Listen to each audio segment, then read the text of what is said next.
Dr. Mia Cowan is founder and medical director of MiBella Wellness Center in Birmingham, Alabama. Dr. Cowan received both her Bachelor of Science degree in biology and Master of Arts degree in health education and promotion from the University of Alabama. She completed her Doctorate of Medicine and residency training in Obstetrics and Gynecology from the Medical College of Wisconsin. During residency, Dr. Cowan won several awards and was appointed chief resident of the OBGYN residency program from 2005 to 2006.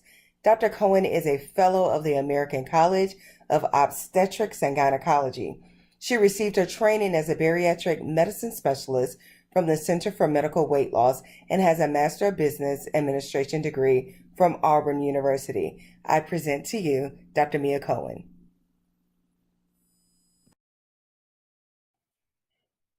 Thank you, and welcome to the Dr. Roz Academy, the Medical Virtual Summit, where we are bringing information to you in your home, some of the information that you might be afraid to ask when you're at the doctor's office.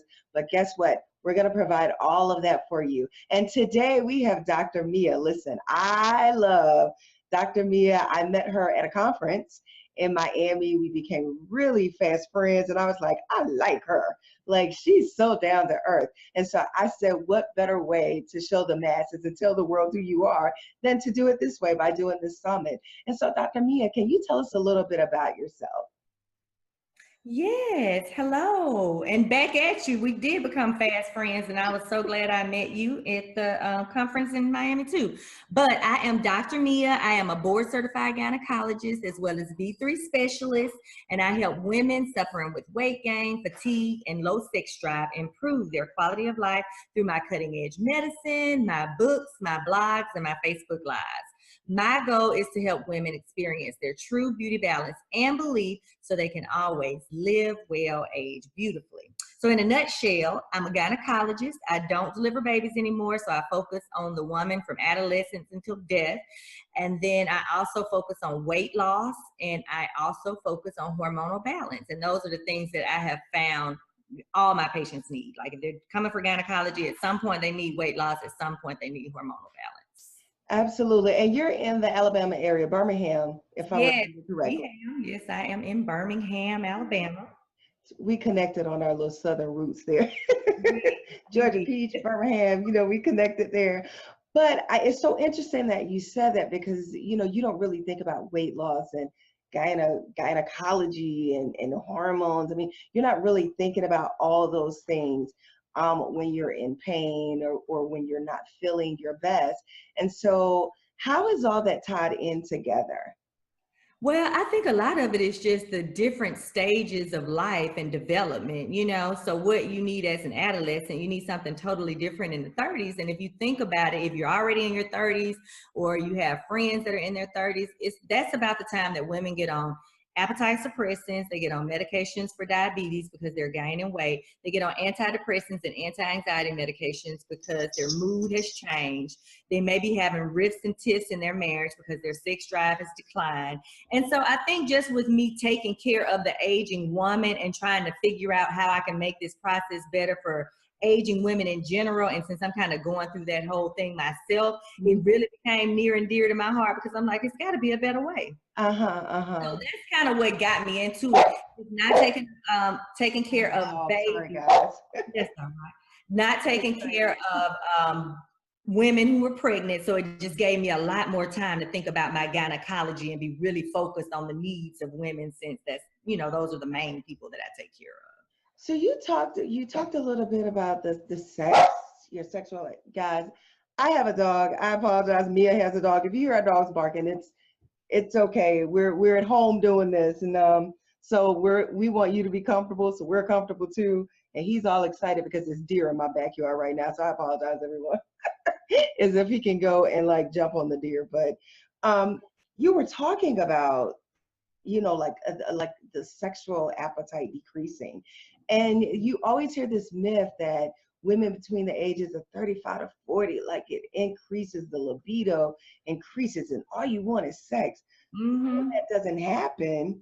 And for a lot of women, it doesn't. Yeah. I mean, I would say I probably have 2 out of 100 women that come in saying that their sex drive is just So, well, I won't say 2 out of 100. I'd say out of 10, I probably have one woman in 10 who is over the age of 35 that's just experiencing this great sex drive and this great orgasm. And I would say that, but I would say 90% of my patients come in and that is an issue and it's a discussion that we have, you know, not necessarily upfront. It's because I asked the question, but a lot of times your testosterone starts to decline and that's in the late 20s. So by the time you're in your mid 30s, with really low testosterone, that does affect your sex drive and it affects your sleep and your energy and your focus and your mood and your memory and joint pain. And so if you think about it, if you're not sleeping well and you're tired all the time and you already have lowered testosterone, so your sex drive is a little bit lower, then that can definitely affect you personally and affect your relationship. So Absolutely. It's a big conversation that needs to be had. Like, I really do save marriages, you know. Like, and I'm glad you say that because, you know, honestly, I see a lot of couples too, and they're like, we're just not having sex. And it's this question of, you know, do I still love my spouse kind of thing. And, you know, I always say, well, have you guys been medically checked out? Because it plays a huge role. And so I'm so glad that you're confirming what I'm always telling my clients, because, you know, you do have to look at the medical difficulties that you may be having as well. So it doesn't mean that you don't love your spouse. It just means that, you know, you just need a little help in the hormone department. Right, because your hormones are changing. And then, you know, a lot of women, when they start to have the mood changes, they automatically get put on antidepressants and anti-anxiety medication. And that, on top of what's already going on, negatively affects your sexual function, you know. And then a lot of women during that time frame are on birth control because they don't want to get pregnant between 35 and 50. And that affects your sex drive. It actually lowers sex drive, and it also increases vaginal dryness. So many things that we don't think about that can easily be fixed without you being on all of these FDA approved medications that you don't need. You really just need some hormonal balance. And when you say hormonal balance, because when you think about that, like you hear all these like reports about, you know, hormones can cause breast cancer. And so it's scary. It is scary for a lot of women, especially not knowing. So what happened was back in the early 2000s, they did this big study called the Women's Health Initiative. And it showed that women, and the women that were in that study were 60 years old and over and starting hormones for the very first time. Testosterone wasn't even into play with this. It was just estrogen and progesterone. And that study was done with synthetic hormones made from horse urine. Okay. It wasn't done with the bioidentical hormones either. And so that study showed that there was a slightly increased risk of heart disease, blood clot, stroke, and breast cancer. And that was in the women who were in the estrogen and progesterone group, meaning those women who were postmenopausal, they were on estrogen to control hot flashes and some of their symptoms, but because they still had a uterus, they had to be on the progesterone. So those women were the ones with the slightly increased risk of breast cancer. However, a lot of doctors don't even use that synthetic progesterone anymore. Most of us use a micronized progesterone, which has shown in studies to not negatively affect the breast that way. Also, it was all oral medication. So oral estrogen does increase the risk of blood clot, but there are other options out there like the creams and the pellets and the patches. That's not oral, so it doesn't negatively affect the blood clot risk for most women if they don't already have a history of blood clot. So if you've had a DVT or a blood clot or a pulmonary embolism in life, you're not going to do estrogen anyway. You know what I mean? Right. And in the other women, they were older, so they were already at increased risk of heart disease and stroke. And actually what studies show is that women who go through menopause at an early age and they don't have estrogen exposure because their ovaries were taken out or for whatever reason, those women actually have heart disease a lot earlier because of the lack of estrogen. So it's so complicated. It's not as easy as just saying that estrogen is bad and testosterone is bad and progesterone is bad. For women who have had breast cancer, I don't give them estrogen, okay? But they can still have testosterone. And testosterone, to me, is the forgotten female hormone, and it's the anti-aging hormone. Because when your testosterone levels are balanced, those women are going to sleep well. They don't have night sweats. They have a great sex drive. They still have great orgasm. They have good energy. Their focus and memory's good. Their mood is better. They don't have the joint pain, and they don't have the belly fat. So even just testosterone replacement alone, and I mean the bioidentical plant-based, not the synthetic shots that they give to men, but for women, either the bioidentical testosterone creams or bioidentical testosterone pellets are safe and effective, especially if you're dealing with a gynecologist or a health professional with special training in hormonal balance. Oh, thank you for clearing that up, because we often hear, like you hear these things, you hear these sound bites, these media sound bites, Exactly. and you just walk away like, oh gosh, hormones will cause breast cancer. And if you're not in the research field, or if you're not looking at medical journals. Exactly. I mean, it's honestly, if you only looking at medical journals, because FDA approves what it approves, and is not going to approve something that's bioidentical, herbal, or plant-based. And many of those products are excellent products, and they improve health, they improve quality of life. And like testosterone replacement decreases the risk of dementia, which is huge. Oh, wow. Decreases the risk of heart disease. It's a vasodilator, so it protects the heart, it protects the bones. And some even say through some studies that it decreases the risk of breast cancer because it downregulates the receptors. You know, I'm not going to say that hardcore, because I don't think it's been a huge randomized controlled trial to show that, but we keep all of the data for our patients who are on pellets, and that's what it is shown. It's even shown that women who had breast cancer had a lower recurrence rate if they did some form of hormone replacement therapy.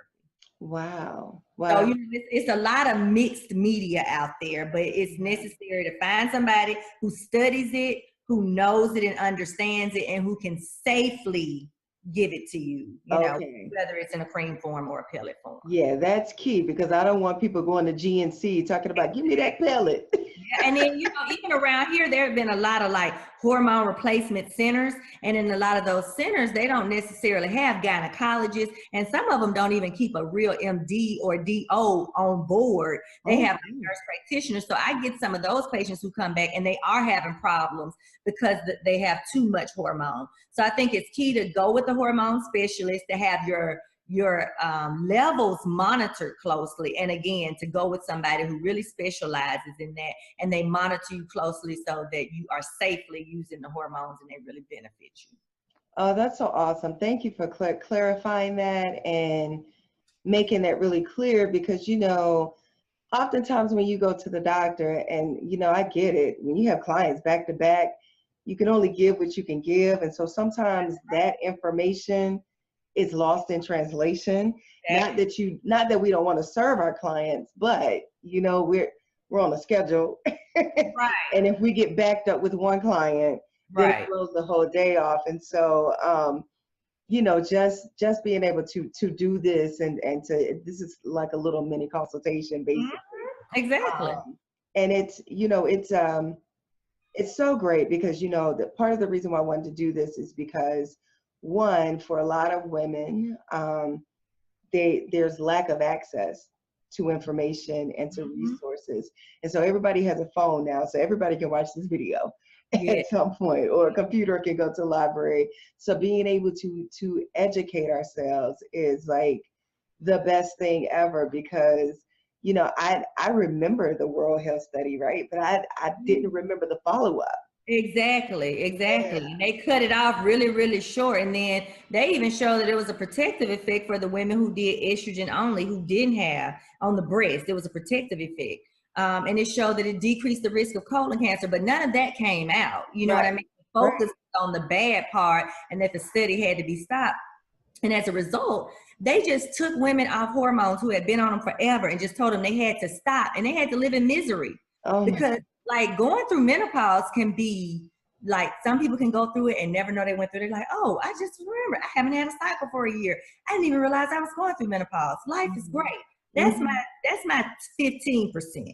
You know, the other 70%, when they're going through it, they don't necessarily associate all of their symptoms with menopause, but they have the symptoms of menopause, and they negatively affect their quality of life, negatively affect their relationships, their professional life. Because if you can't remember what you were thinking and you have no focus, pretty hard to perform well on your job. You know, Absolutely. you don't want to have sex and you can't sleep and you're tired all the time. It's kind of difficult to be a great wife or a great partner, you know? So Right. things just play such a huge role in just normal activities of daily living. And if we don't balance hormones, we end up with a lot of miserable patients. Hi, dog. No, it's okay. It's okay. This is really casual, so no worries. You heard my dog too, barking earlier. So my next question is, what is that number one symptom that somebody needs to run, not walk, to get to you? A number one symptom. Hold on, I'm sorry. It's okay. Oh, stop it. Stop. Calm down. Okay, so the number one symptom I say is the low energy. I would say that is probably the most common. I would say that low energy is probably one of the most common complaints that I have. And I would say that difficulty sleep, and I would say the whole sexual function component is a huge complaint that I have from so many of my patients. And so the low energy, what does that tell us? Like, is there something wrong in the vaginal area? Yeah, so the low energy, a lot of it, you know, just as we age and mature in general, we tend to notice that there is a decline in our energy. However, with the change in the hormones, it's this severe fatigue people talk about. It's not like I'm just waking up a little tired. It's like you go to bed tired. It takes everything you have to get out of the bed. And so you may not go out with your friends on the weekend because you're too tired. So it's a fatigue that really affects your activities of daily living. And I would say that's probably the most common complaint, and they can't figure out why. You know, they get a sleep study. They have no problems with you know, sleep apnea. They do everything in their bedroom, turn all the lights off, make it quiet, and they just still can't sleep, or they're waking up all day long, all night long. So they're tired. So I would say fatigue is probably the most common.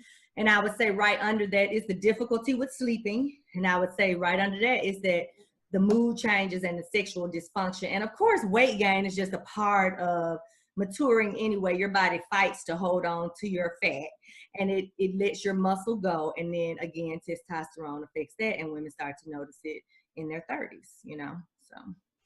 Oh, those lovely 30s. I just jumped into the 40s, and I'm just like, it's a whole new ball game in the 40s. It is. The body, I mean, it just changes. It just changes. It's amazing, but it does. And I had another question when I was telling people that I wanted to do this, and that you would be a part, and them knowing your background. A lot of women suffer with fibroids. And they don't understand, like, why me? Why did this happen? Why can't I get rid of them? Why is this a part of my life? And it seems to be really prevalent with African American women. Can you speak a little bit about fibroids and how you can, I don't even know if you can prevent them. I don't know. Because a lot of times it is genetic. So the quote is about 70 to 80% of white women have at least one fibroid, and 80 to 90% of African Americans have at least one fibroid. Fibroids in themselves are not an issue. They're just an overgrowth of your uterus, whether that's on the thin sheath that surrounds it, where they kind of are, you know, what we call pedunculated, meaning they, you know, are making your uterus larger. Then there's some that can be in the musculature that you may not be able to see without an ultrasound. And then there can be some in the lining. Well, fibroids are benign. They do not turn into cancer, and we know that. So we don't get excited about fibroids unless they bother you. So meaning if you're having heavy cycles, it's causing anemia, or like some women having to go in for blood transfusions because their cycles are so heavy. If they're having pain with intercourse and can't enjoy intercourse anymore because the size of the fibroids or the location of the fibroids causing significant pain during intercourse, it can make the cycles really, really heavy, like going through more than a pad or a tampon an hour, soaking clothes, messing up sheets, causing anemia where your blood count is really low. Also pain outside of cycle. So a lot of women have cramps during their bleeding and during their heaviest times, but you shouldn't really be having pain outside of your cycle, but fibroids can cause that. So when you're having any of those issues where the fibroids are causing a decrease in your quality of life, they definitely should be addressed. If the bleeding has changed and you're over the age of 40, it should be worked up, meaning we're not going to just say it's fibroids automatically. You need to actually have a sample of your lining to ensure that your lining is normal. And we say that definitely over the age of 45, but I say it a little bit less just because of this huge epidemic of obesity. And with that, a lot of women are just at increased risk of endometrial cancer anyway. So making sure you work up abnormal bleeding in the woman over 40 is going to be key. However, fibroids can easily be treated. That can be with hormones, that can be with surgery, and that doesn't have to be a hysterectomy. That could be with the removal of the fibroids in a major surgery, or even in a minor, because if they're just in the lining, that can be done in an outpatient procedure. Okay.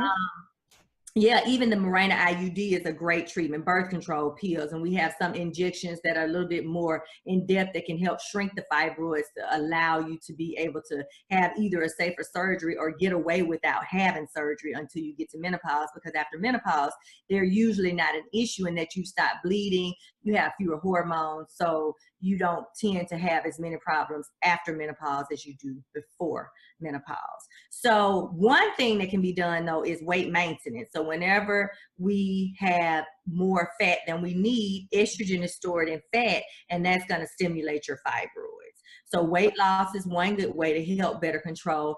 Also, I've had women to go vegan or take some of the meat out of their diet, or even just change to all organic meat and seafood, and they have had an automatic shrinkage of their fibroids. So a lot of it has to do with what we're eating. So beef and any kind of chicken and meat with hormones will definitely negatively affect fibroids, meaning make them larger or cause more bleeding. So it's a lot of lifestyle changes that can be made, but for some women, especially African-American women, we can have the largest fibroids you've ever seen, and sometimes the only option is surgery, But for many, many women now, we have so many more options, thank God for this great technology, that everybody doesn't have to have a hysterectomy. And just because you're having a hysterectomy, don't tell them to remove your ovaries so you don't have to have another surgery, because studies show that removing ovaries before the age of 60 significantly increases the risk of heart disease and death. So ovaries should not just be removed because it's convenient and you're already there. If you're 45 and having your uterus removed and you don't have a strong family history of breast or ovarian cancer, there's no reason to just yank your ovaries out. It's going to negatively affect your health and your quality of life. No, thank you for sharing that, because, again, you just hear, if you have fibroids, oh my God, you better hope you don't have to get a hysterectomy. Exactly. It felt like that was the only choice. And then when you hear this idea of a hysterectomy, then you just feel like, oh my gosh, I can never have kids again. Right. And now you're saying, no, they don't have to take your ovaries, Right, and they don't have to take your uterus. They can leave your uterus and remove the fibroids so that we do that all the time, but some women are not given all their options, and they're not explained what to expect. Because I'm like, so they took your ovaries out. What did they tell you? They're like, well, he just said that if I'm there, I might as well take I said, well, did he tell you were going to be miserable, that you were going to go through a surgical menopause, so overnight you were going to start having hot flashes, night sweats, vaginal dryness, mood changes, no sex drive? They don't explain all of that. So it's so key to get a second opinion. You should never feel bad about getting a second opinion. And I never get offended with my patients if they get one, because I'm telling them the truth, and nobody's going to probably tell them much different. You know what I mean? So getting a second opinion and making sure you understand. And if your doctor can't break it down for you to understand it, get another doctor. Plain and simple. That's right. We pay too much for insurance and Absolutely. healthcare to not get top-notch healthcare. We all deserve that. That is so true. We do. Another question that came about was this: what is PCOS and why is it affecting so many women, and what can be done about it?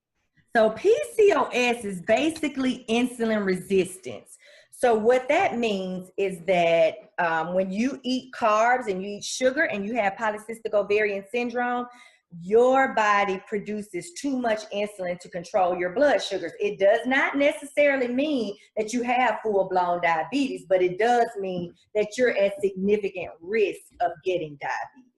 Okay. And so what happens is that extra insulin floating around just kills your hormone levels and stops you from ovulating, and that's why women stop having cycles.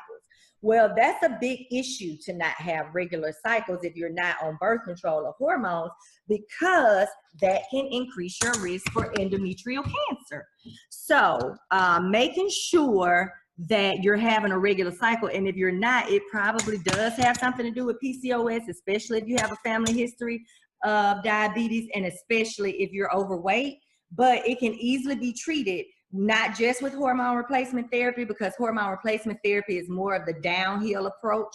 So that means I'm just making you have cycles, but the real cause is insulin resistance. And so the easiest way to treat that is to decrease your carbs and sugars, or to take a medication called metformin that we use for diabetes to keep your insulin levels low so that you can start back ovulating. And it does affect fertility. However, most women with PCOS are able to have children.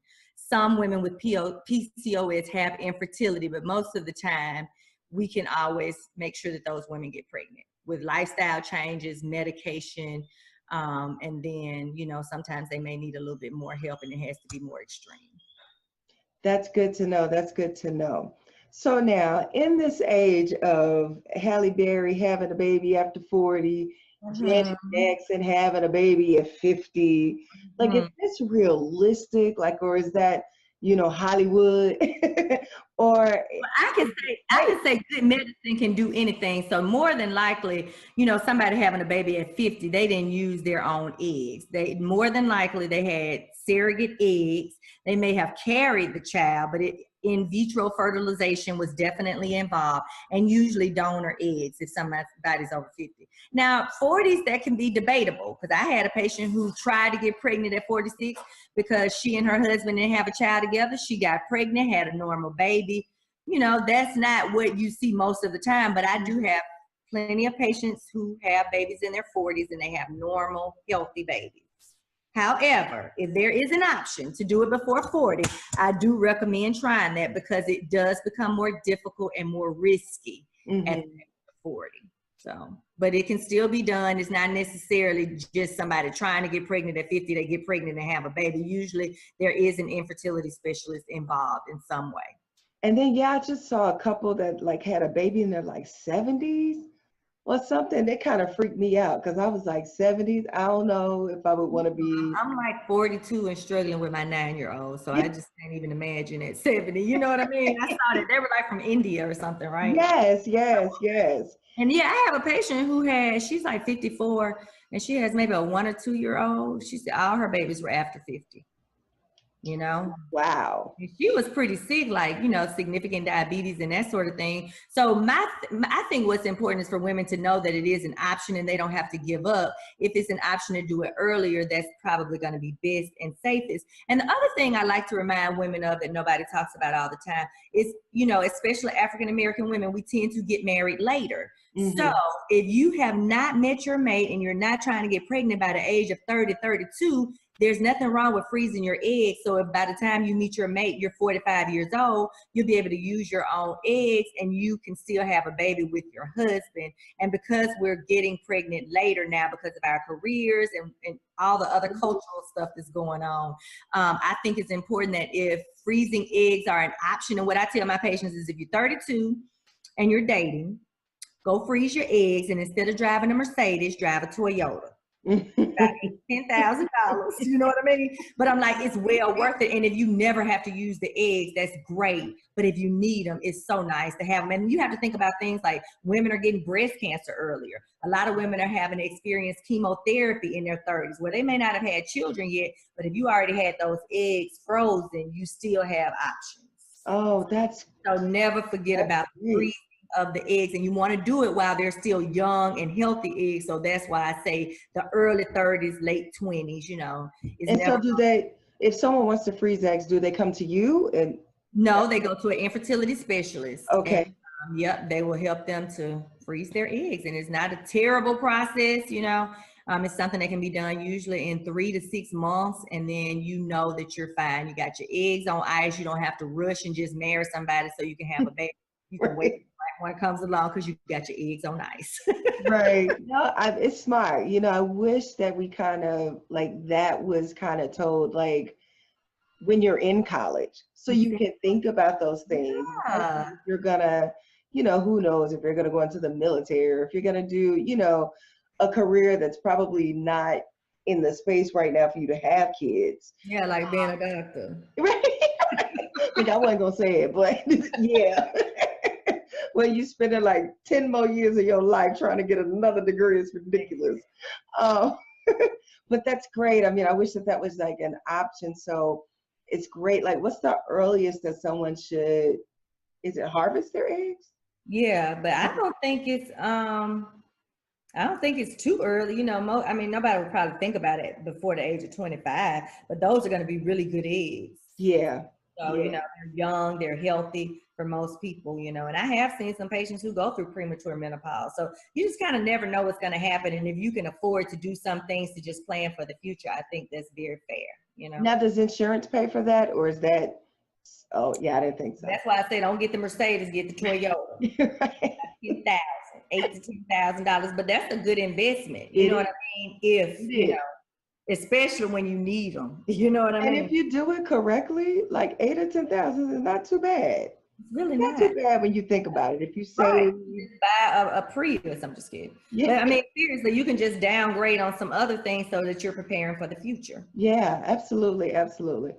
Dr. Mia, this has been wonderful. I mean, I just so appreciate your knowledge and you sharing your knowledge with us because I've learned so much just in this little short conversation that we've had about gynecological health, you know, things that you don't just sit around and talk about. I want people to be able to find you. How can people find you? So they can find me at miacowanmd.com. That's MiaCowanMD.com. I'm also at MiBella Health and Wellness on Facebook, as well as Mia Cowan MD for pretty much all of my pages except Instagram. I think is Dr. Mia T. Cowan. So. And your books. Oh yes, and then my book is A Woman's Guide to Total Wellness. So a lot of the things that I'm talking about now are actually in my book, and you can order that on Amazon. And it's I'm the author, Mia Cowan, MD, and then A Woman's Guide to Total Wellness. And of course, you can go to my page and you can find everything you need about me. And do you have any special events coming up? Let's see. I'm actually going to be doing a book signing, which I haven't announced lately. Yay! That's planned for sometime in May. And at that time, I'm going to be rolling out some wonderful things happening at MiBella Wellness Center. So yeah, I think that's probably the closest thing coming up. But who knows? I may be in your city soon. So look out for Mia Cowan, MD. Yay! Yay! Well, we definitely we're definitely glad to hear your voice and to know that you're such an advocate for women, which is amazing, especially during Women's History Month of March. You know, it's just this is going to help so many women. Yeah. You don't have to age miserably. That's what I want people to understand. You can age gracefully. You can be an ageless belle. Look, that's my shirt. Ageless belle for I love it. You know? And you can do that through some good education, having a great physician, balancing your hormones, and living a healthy lifestyle. I love it. I love it. I'm so excited about what you shared and being able to get this knowledge out to our community. You know, to women who are afraid or really are afraid to ask these questions. Yeah. I don't know if you would want to do a follow-up. I would love somebody. Yeah, somebody wanted to talk about women's health, girl. I could talk about it all day long. Well, when you love what you do, it's not work. It's not work. You can talk about it all day. Exactly. But if somebody, is it okay if, you know, somebody is watching this and they reach out to you? I just always definitely. Perfect. Well, I thank you. I thank you so much for your time. And thank you for being so gracious to help our community. Dr. Ross, anytime for you. I appreciate it. And it has, so I just want to let everyone that's watching this, We'll have all of her information listed. So if you didn't get it, write it down while she was talking. It will be listed along with the video. So you will have an opportunity to reach out to Dr. Mia. And again, I thank you so much. This was wonderful. And you are amazing and just so super smart. And I love smart women. Thank you, girl. Smart girls rock. I know, right? I know. It does my heart good to see, you know, women flourishing and giving back. And I appreciate that. And if you are a member of Delta Sigma Theta, then this is your sword. Mia is a Delta. So again, that just shows you who she is, someone who is passionate about the community and doing service to others. So I just, she's just wonderful, wonderful woman, wonderful woman. Well, without further ado, we are going to move on to our next doctor, but it was a blessing to have you, Dr. Mia, and thank you so much for everything. My pleasure. Have a wonderful rest of the event. Indeed. Thank you. Bye-bye. Bye-bye.